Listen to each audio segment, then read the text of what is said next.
Amados irmãos, a paz do Senhor, aqui é o pastor Hélio Arnelas, pastor da Igreja Metodista Pentecostal, no Morro da Carolina, no Jacatirão do Caxias, na congregação Jardim Santa Marta, Belfor Roxo, e na congregação Nova Campinas, Duque de Caxias, para ministrar mais uma aula da Escola Bíblica Dominical.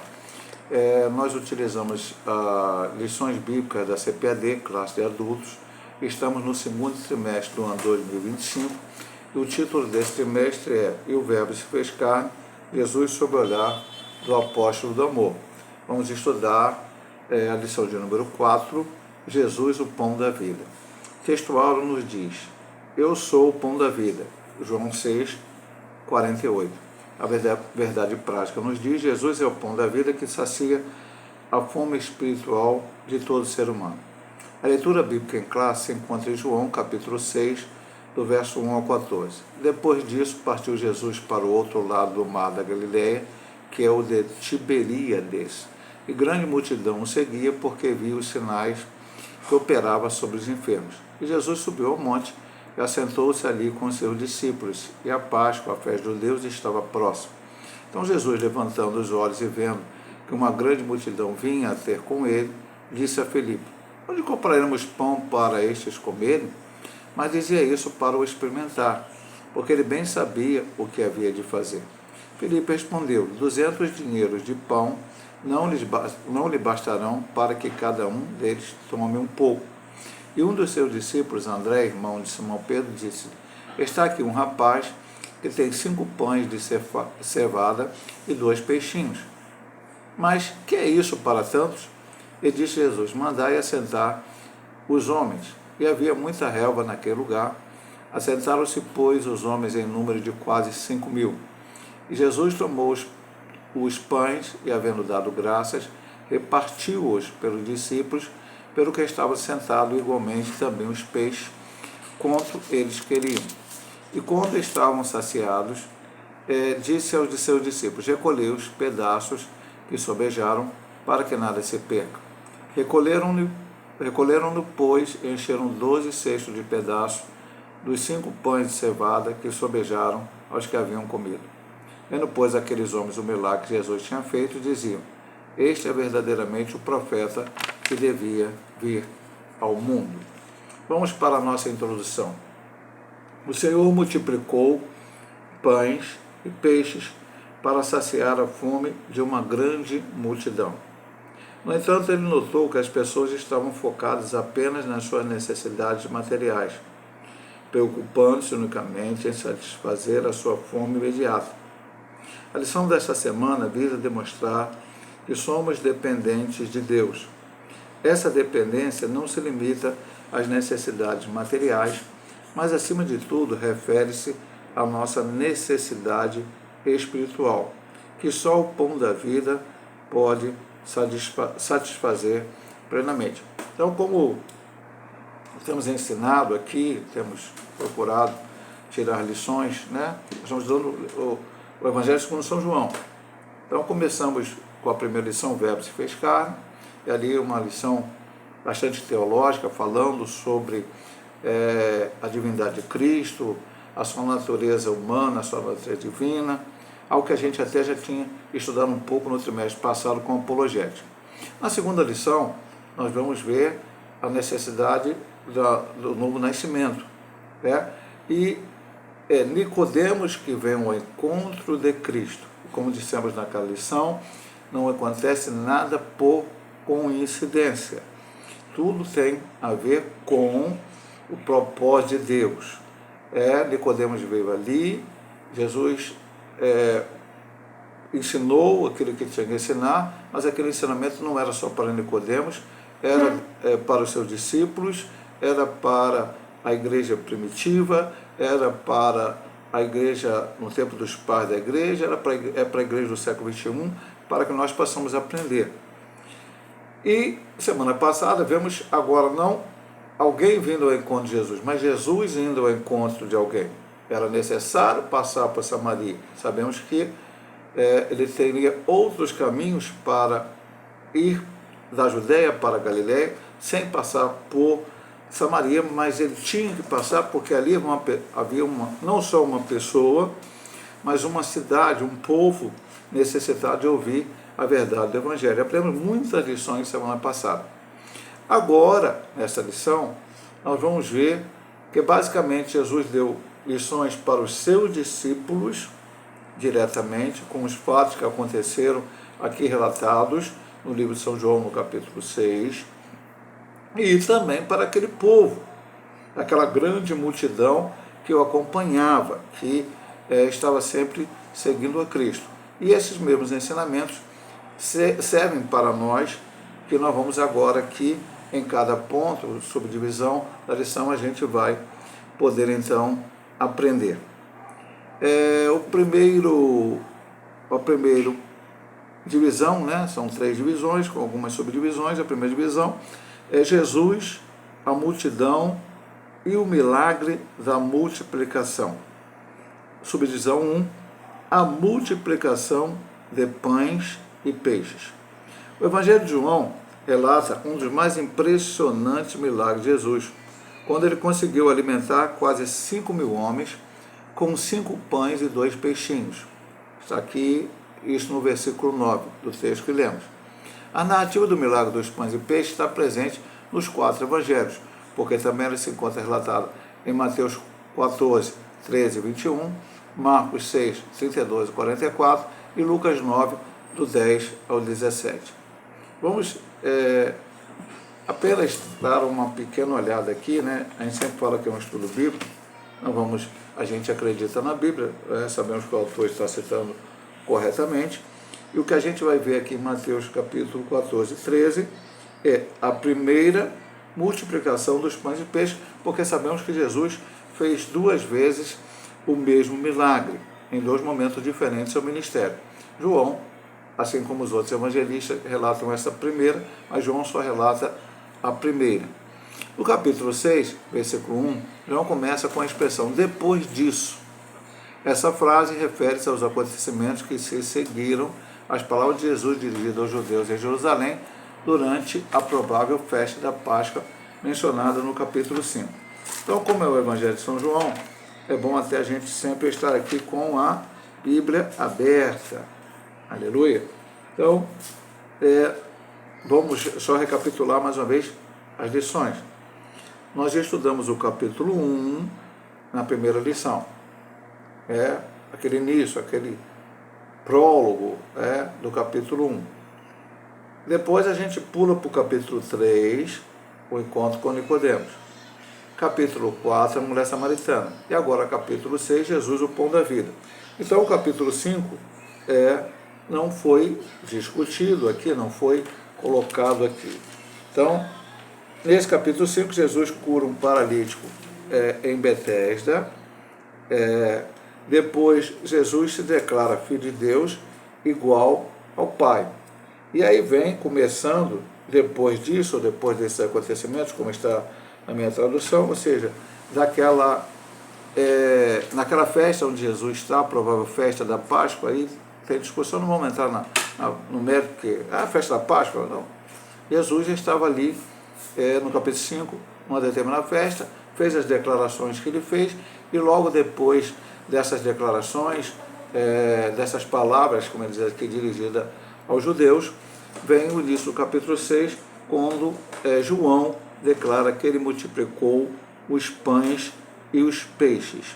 É muito importante ver que como ele vai dizer aqui, e volta a dizer novamente no início da subdivisão 2, é o único milagre, o único acontecimento que João e todos os outros evangelistas nos relatam. É importante ver isso porque nós vimos já algumas coisas. Nicodemos só é citado no livro de Jesus. O encontro com a mulher samaritana só é citado no livro de João. O cego de nascença, do capítulo 9, é só citado no livro de João. Muitos ensinamentos que Jesus deu, por exemplo, a questão de lavar o pé dos discípulos no capítulo 13, todo o discurso dele aos seus discípulos, no capítulo 14, capítulo 15, quando ele fala a videira verdadeira, capítulo 16, capítulo 17, oração sacerdotal, tudo isso só se encontra no Evangelho de São João. João focou, como nós estudamos na primeira lição, mais o ministério de Jesus na Judéia e não no que ele fez na Galiléia. E aqui nós temos esse milagre. Este sim, João achou interessante porque é uma lição muito profunda para nós, e colocou o mesmo relato em que os outros discípulos colocaram. Agora vamos ver o milagre em si. Como o único milagre mencionado nos 4 evangelhos, o evangelista procura mostrar a multiplicação de pães e peixes nesse capítulo como uma manifestação do poder ilimitado de Jesus.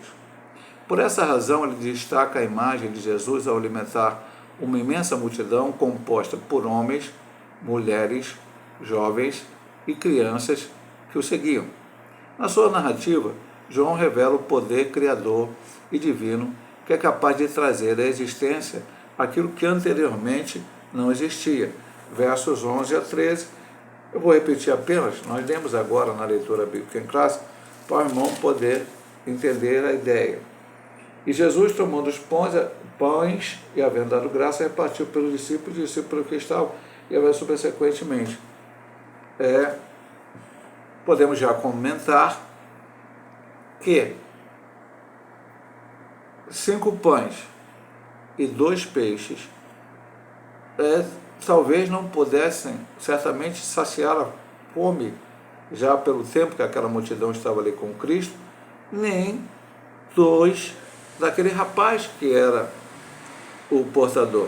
Talvez pudesse até dividir com mais alguém, mas ali era uma grande multidão,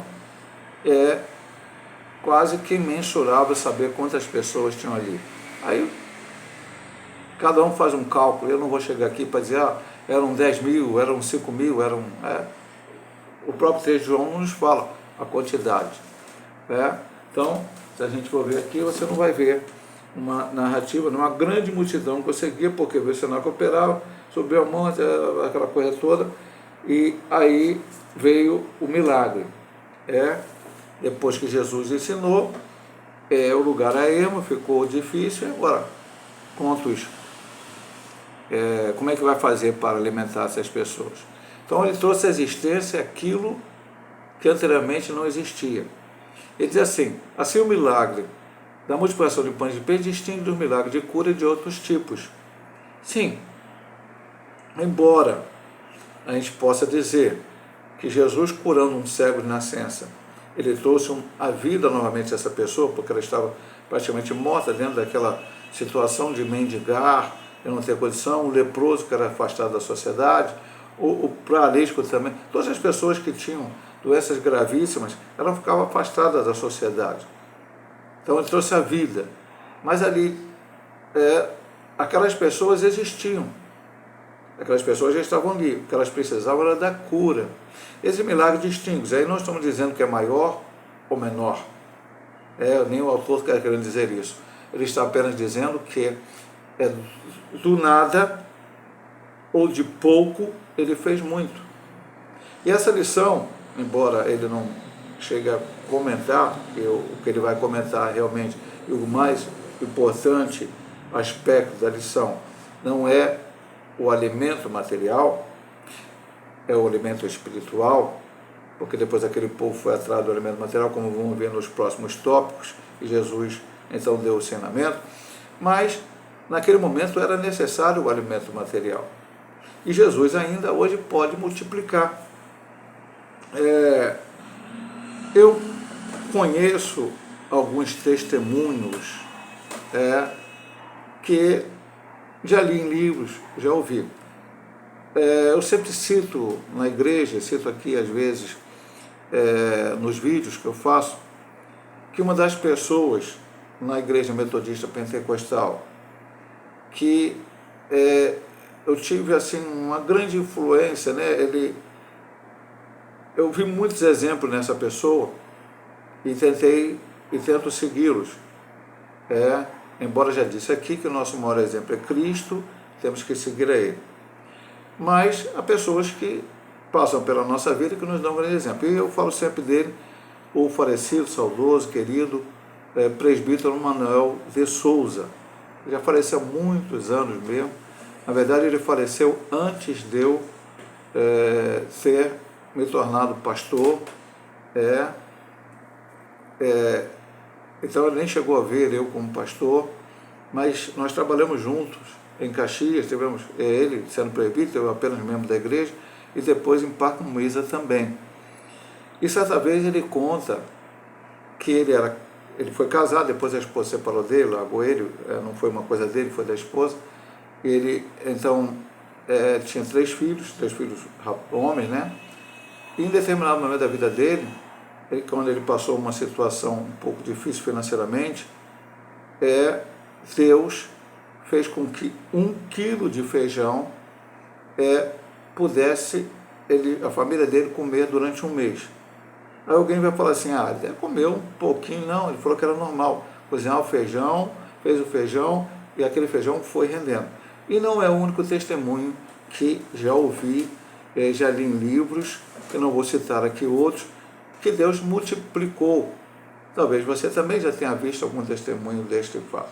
E aqui, porque Jesus não está limitado aos seus milagres. Jesus ainda cura hoje, Jesus ainda pode ressuscitar mortos hoje, Jesus ainda pode transformar água em vinho hoje se for necessário, Jesus pode ainda multiplicar pães e peixes, qualquer milagre.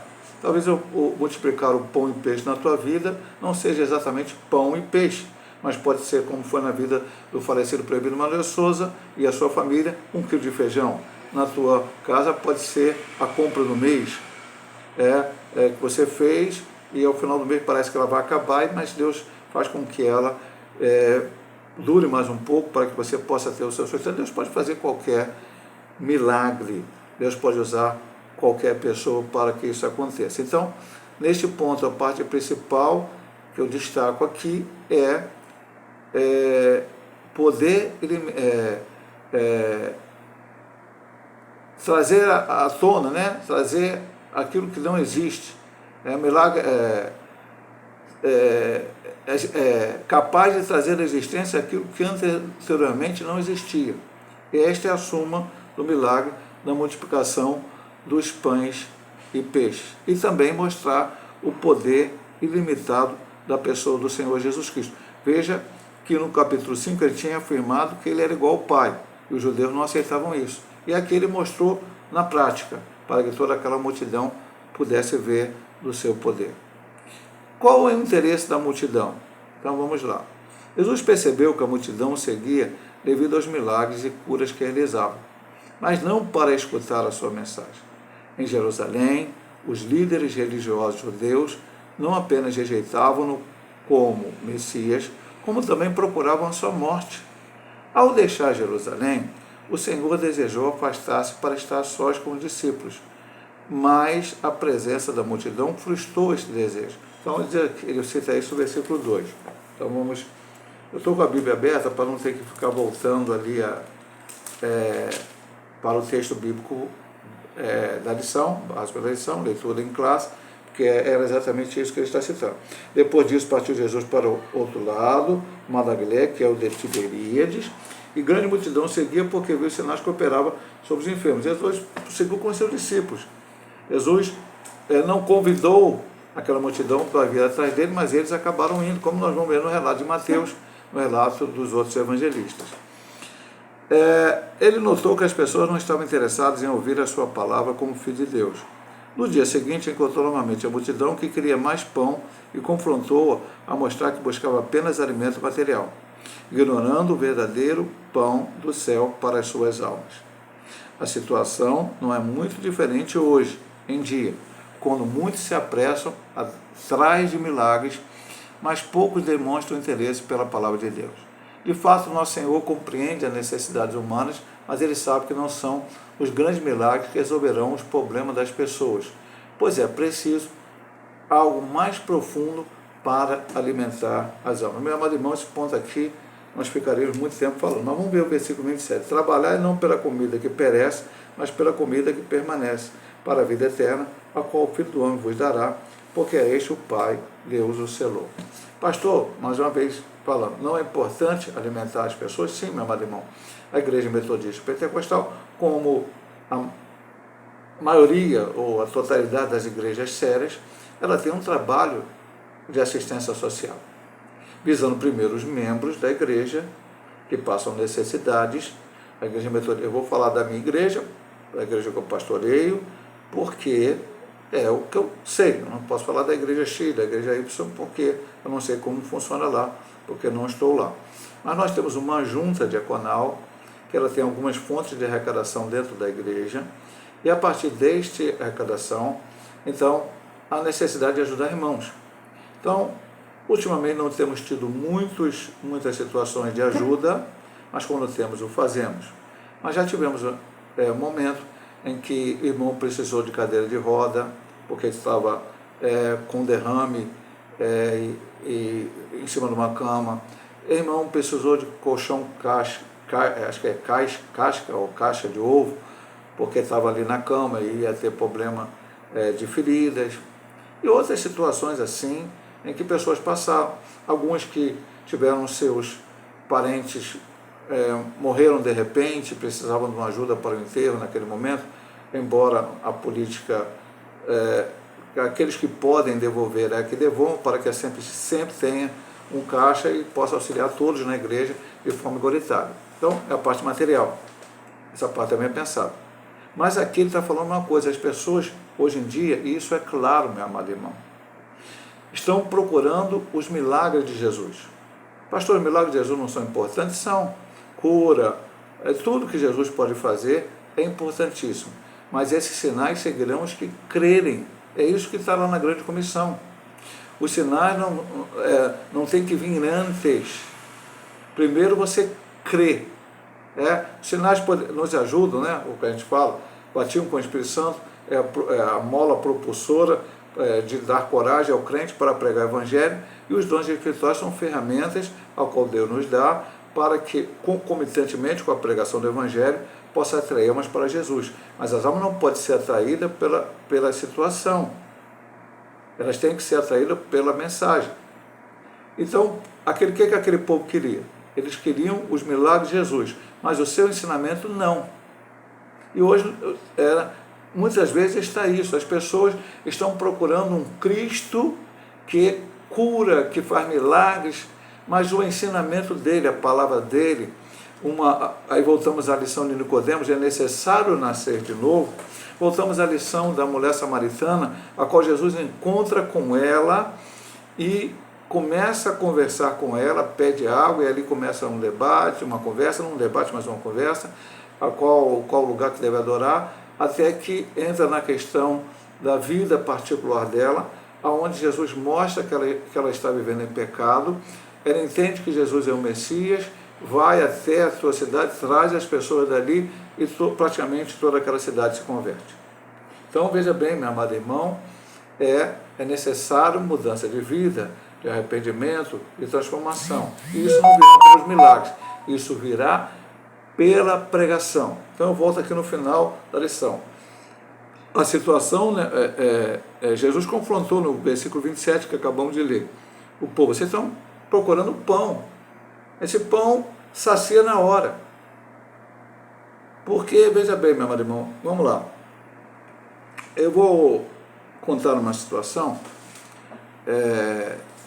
que eu acho importante a gente pensar nela aí, que aconteceu conosco aqui da Igreja Metodista Pentecostal, em um determinado momento.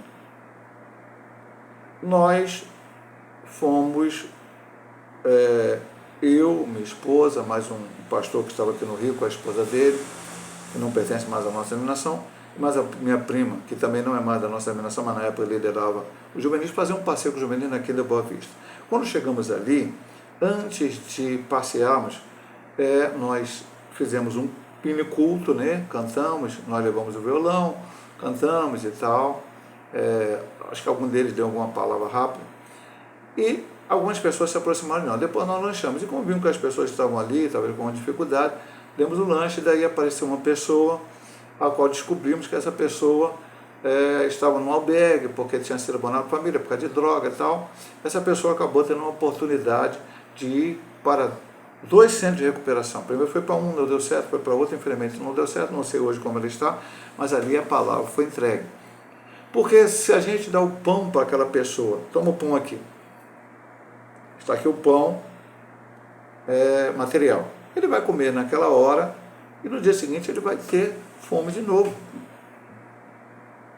Mas se ele receber Jesus como Salvador, Jesus pode transformar a vida desta pessoa. E aí ele vai ter o pão do céu, aquele que pode fazer com que ele deixe de ser tudo aquilo, ou melhor, que ele deixe aquela situação cristã. Ainda que, nem que ele não mude de vida, não vire uma pessoa milionária ou até uma situação, mas ainda continue com alguma dificuldade, mas ele tem a salvação e a vida eterna.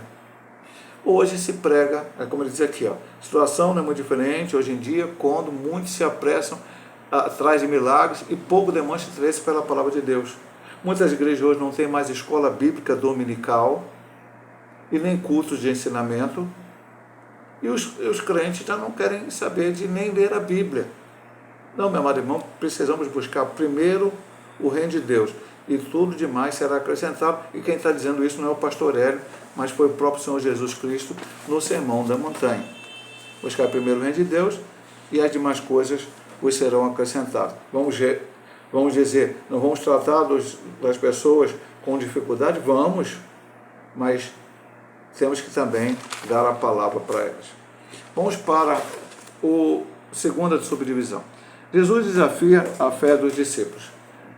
Jesus subiu ao monte, subdivisão 1. A segunda divisão é primeira subdivisão da divisão 2. Que monte seria este?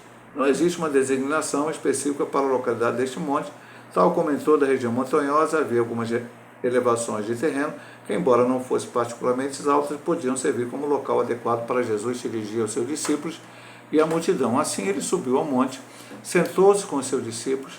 A partir daí, nosso Senhor avistou uma multidão que se dirigia ao seu encontro. Por isso decidiu testar um dos seus discípulos, Felipe, perguntando-lhe: onde compraremos pão para que estes comam?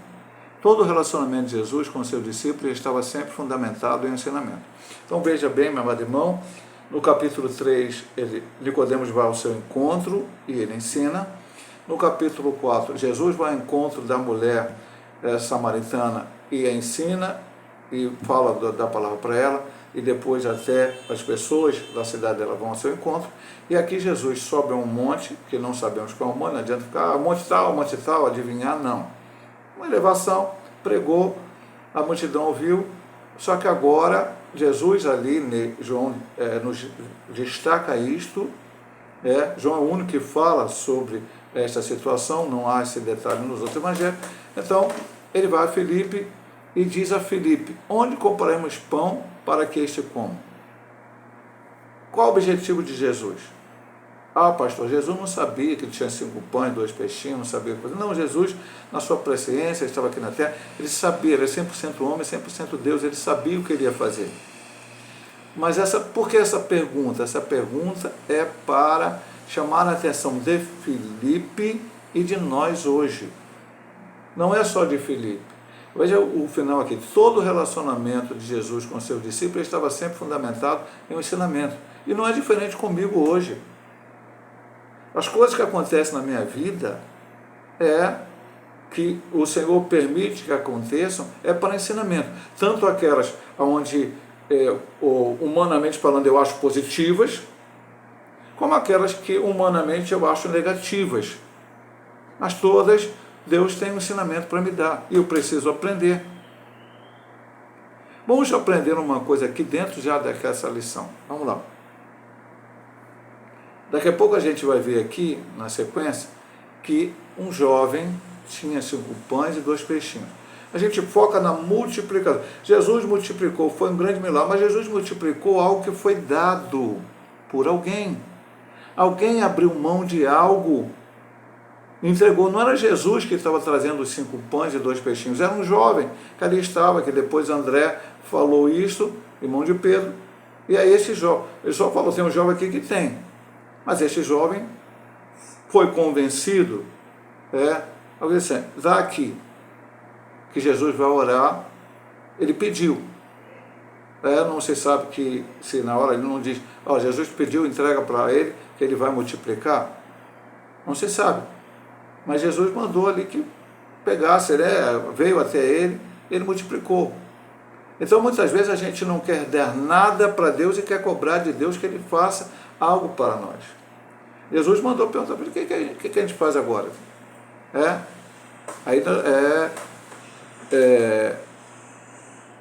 Nós vamos ver depois, vamos comentar no ponto seguinte a resposta de Filipe e toda a consequência.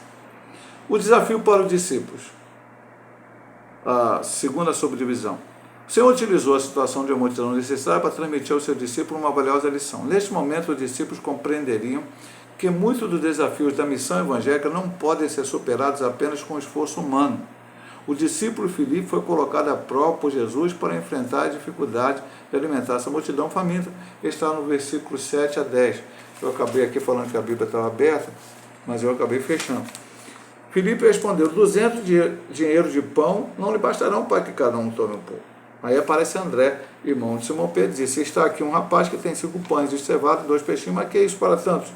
Ele diz, mandai assentar os homens, e havia ali erva naquele lugar, e assentaram-se os homens em número de quase 5.000.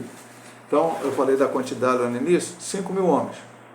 Peraí, os homens eram contados, as mulheres não. Havia certamente mulheres, talvez crianças, pessoas que estavam com a família. Então, você vai multiplicar isso aí. É como lá no Egito, 600.000 homens, as pessoas calculam que eram 2 milhões de pessoas que saíram do Egito, com as mulheres, com as crianças. Então, ali poderiam também ter 5.000 homens, mais a quantidade de mulheres e crianças, talvez 10.000 pessoas, pode ser. E todos foram alimentados, como a gente vai ver no transcorrer aqui no final. Mas vamos lá. Assim o milagre da multiplicação de pães e peixes distingue... eu voltei no 2 errado, perdão. Eu estava no 6,7. Aqui o Senhor está demonstrando a limitação humana em resolver problemas complexos. Naquele local não havia comida suficiente nem possibilidade de compra para satisfazer a necessidade da multidão. O Senhor desafiava assim a fé dos discípulos, sempre com o intuito de promover o seu crescimento espiritual. Então acabamos de falar no ponto anterior e vamos reforçar nesse. Qual foi a lição que Jesus deu principal para os discípulos? Ele pergunta a Filipe, e agora, como é que a gente alimenta essa multidão? Filipe falou, nem 200, a quantidade de dinheiro lá não vai. Tipo assim, acho que ele nem tem esse dinheiro. E não tem nem onde comprar, porque o lugar é deserto. Vai comprar onde? Então, Filipe disse, praticamente Filipe disse assim, não tem jeito. Humanamente, não tem jeito. André veio e falou, tem um jovem aí que tem 5 pães de peixinho, mas o que é isso para alimentar essa multidão de 5.000 homens, né? Também disse, humanamente não tem jeito. Só que, veja bem, Jesus estava ensinando aqueles homens, porque Jesus, ele morreria na cruz, ressuscitaria o 3º dia, enviaria o Espírito Santo e não estaria mais ali juntamente com eles. A presença física é real, o Espírito Santo está dentro de nós. Então, os discípulos também fizeram milagres. Jesus mandou 70, curaram pessoas, expulsaram demônios, mas depois é eles que teriam que estar ali no dia a dia. E essas coisas poderiam acontecer. Estariam diante dele fatos que eles precisariam resolver. E agora, eles teriam que crer na provisão de Deus. Eles teriam que crer que o Senhor é poderoso para fazer milagres. O Senhor desafiava assim os seus discípulos a verem com o intuito de promover o seu crescimento espiritual. Depois desse milagre, certamente, pode ser que até chegou um momento que parece que eles esqueceram o que Jesus fez, porque fugiram, se esconderam, ficaram tristes porque Jesus tinha morrido, mas depois que ele ressuscitou e que o Espírito Santo desceu sobre a igreja, esses homens estavam prontos a dar a sua vida por Cristo, eles estavam prontos a fazer qualquer coisa por ele, então estavam sempre prontos a fazer a vontade do Senhor e confiar inteiramente no Senhor. Eles têm que entender que algumas coisas, e aí não é só a questão financeira, material, de comida, até mesmo as questões espirituais, eles seriam perseguidos, só poderiam ser vencidos não com estratégias humanas, mas com a operação e ajuda do Senhor. É o que é o desafio para os seus discípulos. E agora vamos para a terceira subdivisão do ponto 2, uma lição de provisão. Os discípulos descobriram um menino que trazia consigo o lanche da tarde, contendo em seu alforje 5 pães pequenos de cevada e 2 peixinhos. Jesus pegou esses pães e peixes, deu graças ao Pai e, por meio das suas mãos, realizou um milagre de multiplicação. A quantidade foi tão grande que precisaram buscar alguns cestos para distribuir os pães e os peixes à multidão e guardar o que restou. Assim todos comeram até se saciar. A lição que tiramos desse episódio é que Deus nos surpreende com soluções extraordinárias. Ele manifesta o seu poder de provisão para aqueles que acreditam nele. Veja bem, meu amado irmão, eu não sei se eu contei recentemente, mas contei na igreja em pelo menos 2 pregações recentes. Relembrei, se contei aqui em alguma das lições passadas, vou contar de novo, porque nunca é demais contar. Existem grandes homens de Deus na história da igreja. E entre esses existe um chamado George Miller, que é um homem que, numa época que a Inglaterra estava em guerra e havia muitos órfãos, ele chegou a fazer 5 orfanatos. E recentemente eu vi um vídeo sobre a vida dele, embora já sei a vida dele, conheço grande parte. Tem um livro na biblioteca da igreja, lá na nossa sede, que tem vários livros, que a gente compra na CPAD para a aula da escola e outros foram doados, algumas coisas assim, que formam uma biblioteca para cada irmão da igreja que queira pegar e ler, e lá tem um livro pequeno até sobre a vida de Miller. Então, um dos episódios é essa questão de crer e provisão. Miller, certo dia, foi comunicado por alguém no orfanato que não tinha comida para dar para as crianças. Mas Miller tinha um propósito na vida dele, nunca pedir nada a ninguém, somente pedir a Deus. E nesse vídeo, conta uma particularidade que eu não me lembro de ter lido no livro. Diz que ele pega uma criança de 8 anos, acho que era uma menina, leva lá para dentro onde as crianças estavam e fala: vamos fazer uma oração para agradecer a Deus pelo alimento. Ele sabia que não tinha alimento, e ele orou e agradeceu, ou ela orou e agradeceu. Quase que imediatamente bateram na porta do orfanato, e o dono da padaria, segundo eu li no livro, não me lembro quem falou no vídeo, alguém da padaria disse: olha, o dono da padaria, o pão passou um pouquinho do ponto. Não é essa padaria de hoje que você entende mesmo. A padaria naquele tempo é bem diferente do que é hoje. E ele, então, mandou doar essa fornada de pães, que era suficiente para alimentar aquelas crianças, aqui para o orfanato. E ali entregou aquele pão. Mas faltava o leite para as crianças beber. E imediatamente, logo depois, alguém bateu na porta e falou assim: o carro de boi, porque naquele tempo não era automóvel, era carro de boi, isso foi em 1700, alguma coisa, não me lembro a data, quebrou aqui na porta do orfanato, só quero que vocês nos ajudem para levar o leite para dentro que nós vamos fornecer.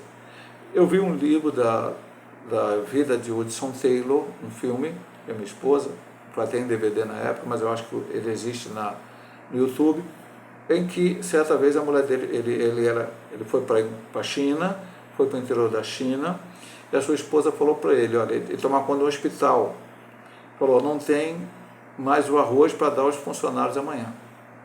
Ele apenas orou, agradeceu a Deus, e logo depois bateram na porta, a esposa foi atender, era o correio, e quando ela trouxe, havia alguns envelopes, e cada envelope que ela abria era um cheque que alguém lá da Inglaterra havia mandado para a obra missionária. Deus provê, meu amado irmão. É como ele diz aqui, eu vou repetir o final. Eu grifei muitas coisas nessa lição. A lição que tiramos, os discípulos tiraram e nós tiramos. Veja, a lição que tiramos nós desse episódio é que Deus nos surpreende com soluções extraordinárias. Deus pode fazer coisas extraordinárias. Como diz Paulo aos Efésios, capítulo 3, versículo 20. Deus é poderoso para fazer muito mais do que pedimos ou pensamos. E você vai ver isso de forma extraordinária na Bíblia Sagrada. Deus abre o Mar Vermelho, Deus abre o Jordão, Deus, através da vida, derrota Golias. Muitas coisas na vida de grandes homens e mulheres de Deus, está clara que Deus pode fazer de forma extraordinária. Ele manifesta o seu poder na provisão para aqueles que acreditam nele.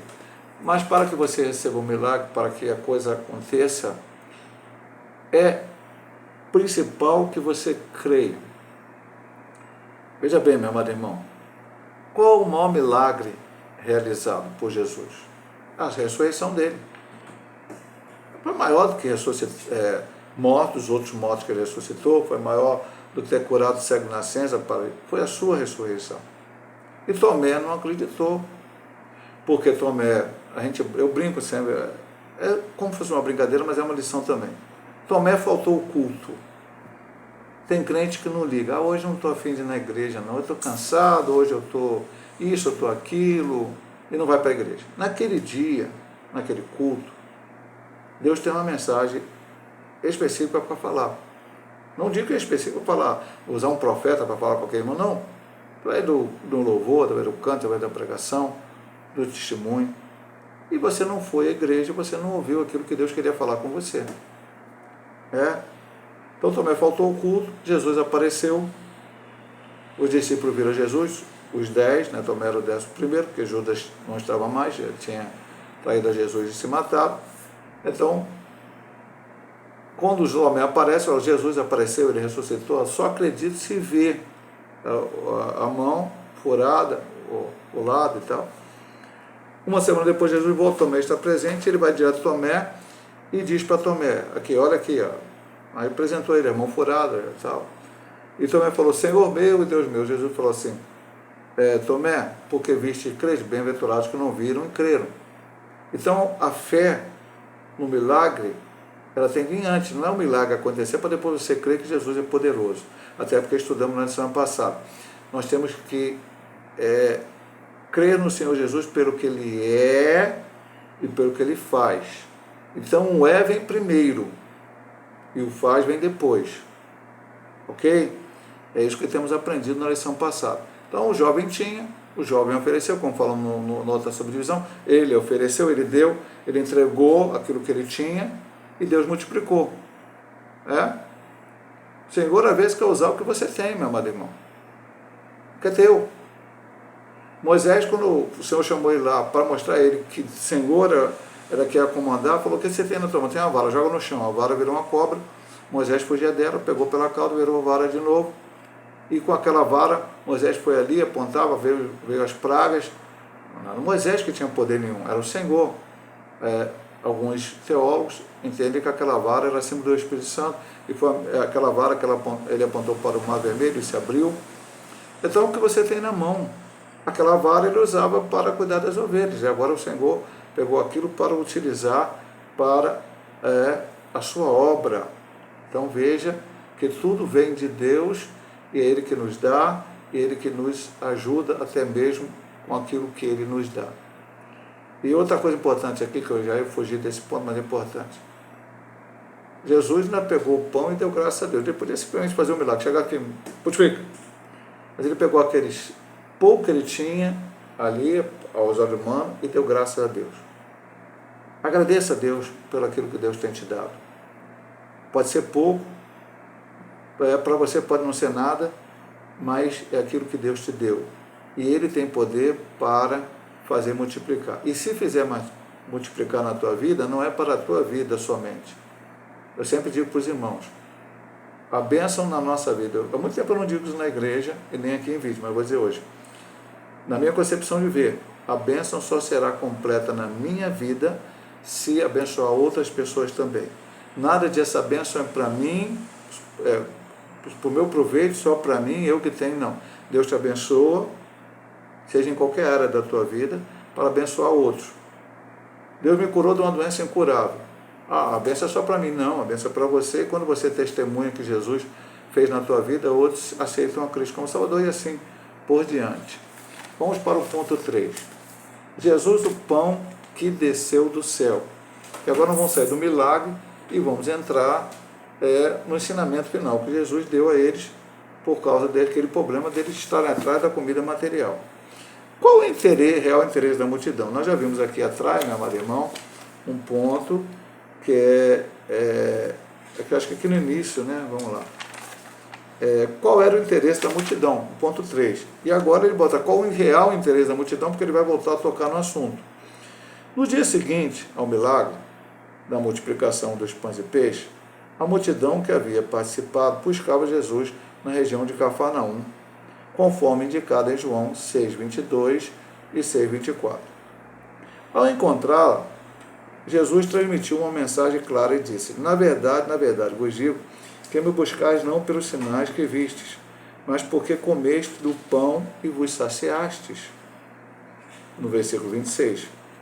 O Senhor compreendia que a percepção daquela multidão sobre ele era puramente social. Desejava um líder que satisfizesse as suas necessidades materiais. No entanto, para além do pão físico, nosso Senhor queria oferecer-lhes o pão que desceu do céu. Versículos 32 e 33. O povo não percebia que a multiplicação dos pães era apenas uma representação do verdadeiro pão da vida que Jesus tinha para dar. Nosso Senhor é o pão que realmente apazigua a fome do ser humano. Então, veja bem, meu amado irmão, a gente volta lá para o início que ele falou. Multidão, dia seguinte no milagre. Veja bem, Jesus até então não tinha a primeira multiplicação do pão e do peixe. Não tinham visto isso. Alguns viram Jesus transformando água em vinho, mas foi algo ali na festa, para aquele casal principalmente. Muita gente até também não soube que Jesus fez um milagre.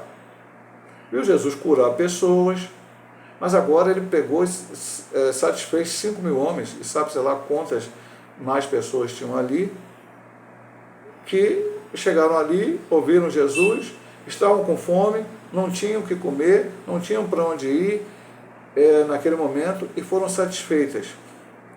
Qual a ideia que muitas vezes as pessoas ficam? Puxa, ganhei um 0800 aqui, né, como diz o povo hoje. Quero repetir, eu quero sempre.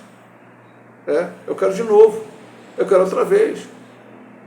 E Jesus foi mostrar para ele o seguinte, que o mais importante não era o pão material. Não é que o pão material não seja importante, como falamos ainda há pouco.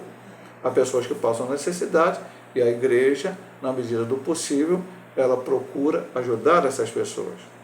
Mas o principal, a igreja está nessa terra para fazer ação social, a igreja está na terra aqui para alimentar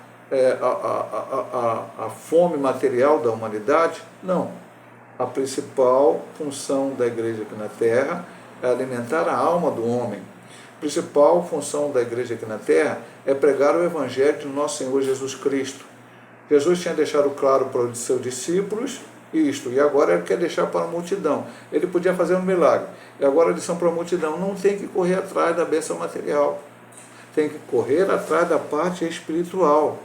Qual o verdadeiro interesse da multidão? Jesus disse claramente: na verdade, vos digo que buscais não por sinais que viste, mas porque comeste o pão vos saciastes. Eles não queriam o ensinamento de Cristo. Eles queriam que Jesus repetisse o milagre. Que ele toda hora fizesse um milagre. E eles vão viver agora de milagre. Não. Nem só de pão vive o homem, mas de toda a palavra que procede da boca de Deus. Jesus deu esse exemplo na sua tentação no deserto, Mateus 4 e Lucas 4. O diabo falou para ele: se tu és filho de Deus, transforma essas pedras em pão, porque Jesus estava com fome. E ele disse o texto que eu acabei de dizer: nem só de pão viverá o homem, mas de toda a palavra que procede da boca de Deus. Não, eu não tenho que chegar como pastor hoje e transformar a pedra em pães para satisfazer a multidão. Não, eu tenho que mostrar para elas que existe o pão da vida, o pão que desceu do céu, Jesus Cristo que veio para salvar. Depois de apresentar o Evangelho, de apresentar a verdade viva e verdadeira, se a igreja tem condições, então vamos ajudar as pessoas naquilo que elas necessitam. Ele diz uma coisa aqui muito importante no final: o povo não percebia que a multiplicação dos pães era apenas uma representação do verdadeiro pão da vida. E depois ele diz: nosso Senhor é o pão que realmente apazigua a fome do ser humano. Aí eu falei: apazigua, eu sei o que significa, mas vou olhar no dicionário. Então, acalma, alivia, atenua. Então, só Jesus pode aliviar a fome do ser humano. Que fome é esta? A fome espiritual, meu amado irmão. Um pedaço de pão, um pedaço de peixe, uma comida, uma carne, vai satisfazer a tua vontade material. Você come e depois você vai sentir fome de novo. E você come e vai sentir fome de novo. Agora, Jesus, quando você aceita Ele como único e eterno Salvador da sua vida, você agora vai ser alimentado para o resto da sua vida. Não é que é automático. Não estou falando aqui, alguém vai dizer, não, alimentou agora, então não precisa nem buscar o Senhor. Não, porque você tem prazer de estar buscando a face do Senhor a cada dia, Ele vai te alimentando, Ele vai te sustentando espiritualmente falando. Segunda subdivisão, o pão do céu. Vou pedir só licença tomar um pouco de copo d'água, minha garganta está um pouco seca, está um pouco calor.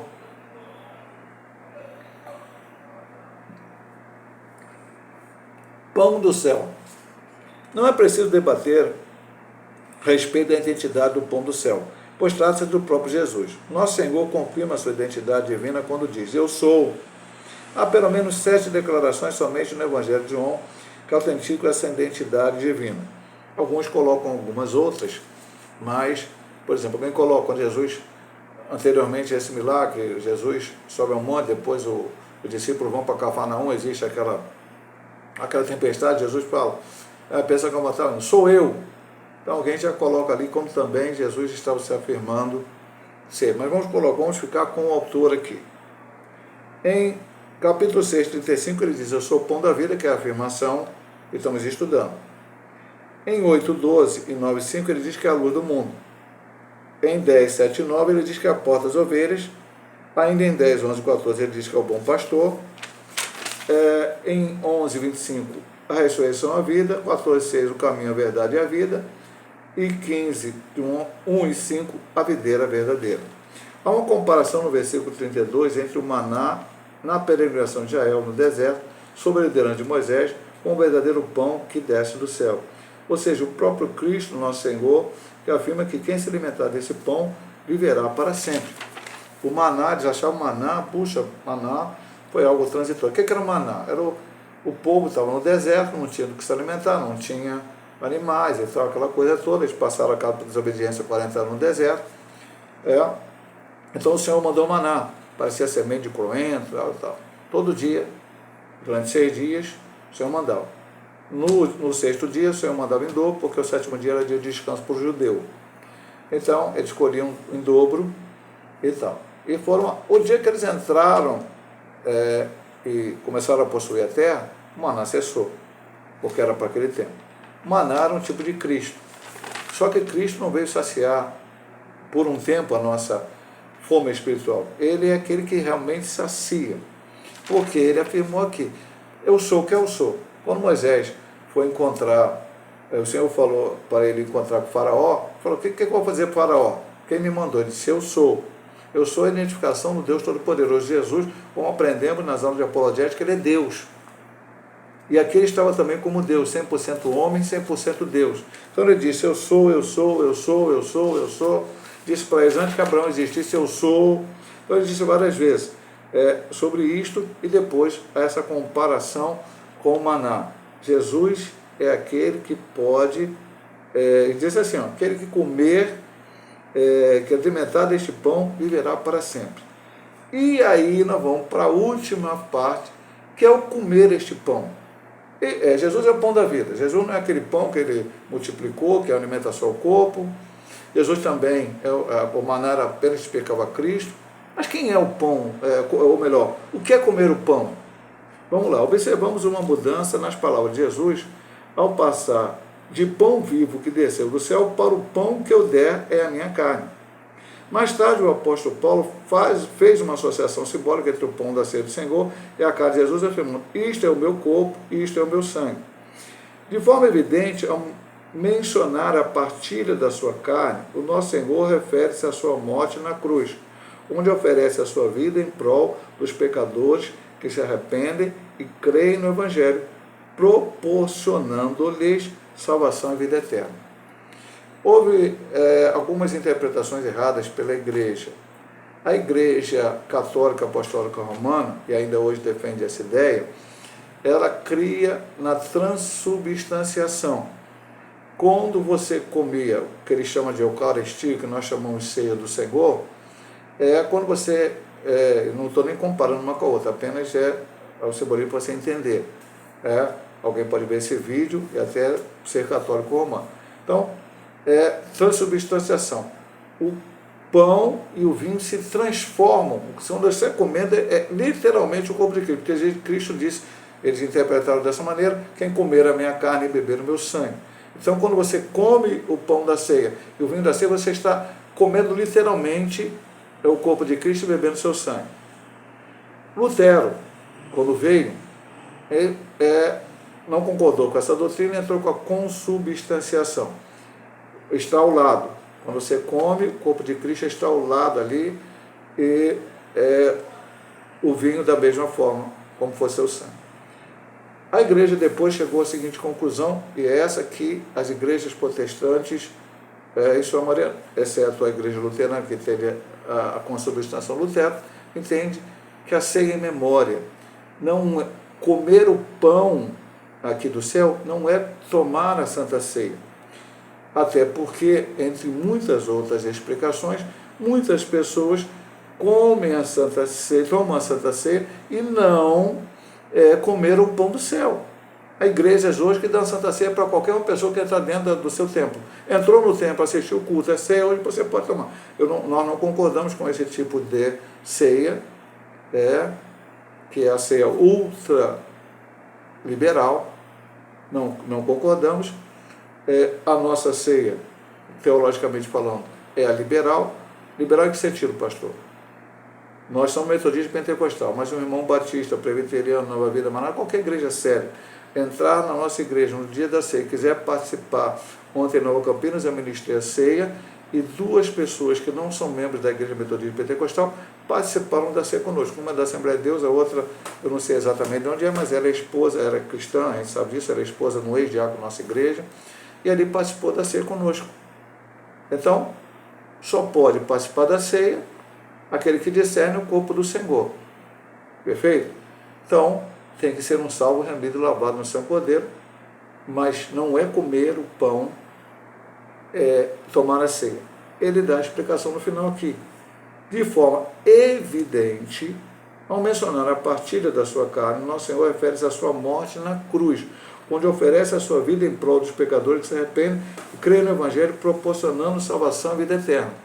Aí você é um salvo remido pela cruz, você então se batiza, que Jesus deixou apenas 2 ordenanças, o batismo e a ceia, e se torna membro da igreja, e agora participa da ceia em memória de Cristo, anunciando a sua morte até que ele venha buscar a sua igreja. Isto é comer o pão, é aceitar a morte de Cristo na cruz do Calvário. Apenas mais um detalhe importante, a gente sempre tem que repetir algumas vezes, a Igreja Metodista Pentecostal, assim como a Assembleia de Deus, é da linha arminiana e eliana, que cremos que você pode perder a sua salvação. Então acreditar na cruz, acreditar em Cristo, ter os seus pecados perdoados, como falamos na lição do Novo Testamento, e permanecer até o fim. Está em Mateus capítulo 24, se não me engano, versículo 13, aquele que perseverar até o fim será salvo, e há outros textos da Bíblia que falam isso. Então, a perseverança do cristão, é continuar na presença do Senhor, para que no dia da sua morte, no dia do arrebatamento da igreja, possa usufruir de tudo aquilo que são as bênçãos da cruz. Salvação, vida eterna, livramento da morte eterna e tudo isso que a gente sempre explica. Aqui hoje a lição não é sobre esse sentido e não vamos falar. Vamos aqui para a conclusão. Nesta lição compreendemos que Jesus é o pão da vida e se ofereceu por nós. Assim, aqueles que se alimentam de sua palavra satisfazem a sua fome espiritual e recebem a vida eterna. O nosso Senhor é o pão que veio do céu, um alimento inextinguível que nos nutre para sempre. Por conseguinte, não devemos limitar-nos ao alimento material que tem uma função fisiológica relevante, porém passageira. Aspiremos, portanto, ao alimento celestial que proporciona vida e abundância eternamente. Então, ele é o pão do céu. Ele como Deus, como pão do céu, pode nos suprir materialmente? Sim, nós podemos comer o pão, mas o pão material, ele nos, como ele diz aqui, né? Tem uma função fisiológica relevante, mas é passageira. Nós comemos, depois temos fome de novo. Agora, quem come o pão que desceu do céu, jamais terá fome, porque Jesus é suficiente para nos alimentar espiritualmente. Mas aí temos que viver uma vida de comunhão com Ele. É o que a gente toca aqui sempre na mesma tecla. Crente tem que ler Bíblia, meditar na Bíblia. Crente tem que orar. E a gente fala, ler a Bíblia não é só nos cultos na igreja, ou outras atividades da igreja, é na sua casa. Crente tem que orar na sua casa. Crente tem que buscar a presença do Senhor. Crente tem que estar em comunhão na igreja, a não ser que esteja doente, e não possa estar na igreja de Caxias. Nas igrejas que eu pastorei tem alguns irmãos que não podem estar na igreja, inclusive esse é a maioria, né, que quando a gente pode ir lá ministrar a ceia para eles na sua própria casa, mas os que podem devem estar na casa do Senhor, compartilhando, trocando ali coisas espirituais, né? Como eu falei, você vai para o culto, aí o irmão lê um texto, te abençoa, o outro canta, e Deus fala com você, outro dá um testemunho, outro prega, como Paulo diz, quando um reunir, um tem salmo, outro tem hino, outro tem doutrina, então ali Deus vai agindo na nossa vida. Então é viver uma vida com Deus completa e em santificação.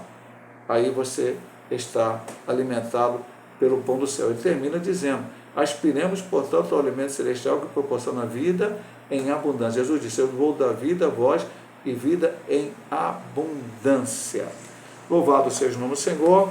Deus possa continuar abençoando nossos amados irmãos. E se assim Ele nos permitir, semana que vem estaremos ministrando mais uma lição, a verdade que liberta, onde estaremos estudando o capítulo 7 do Evangelho de São João. Deus abençoe a todos em nome de Jesus.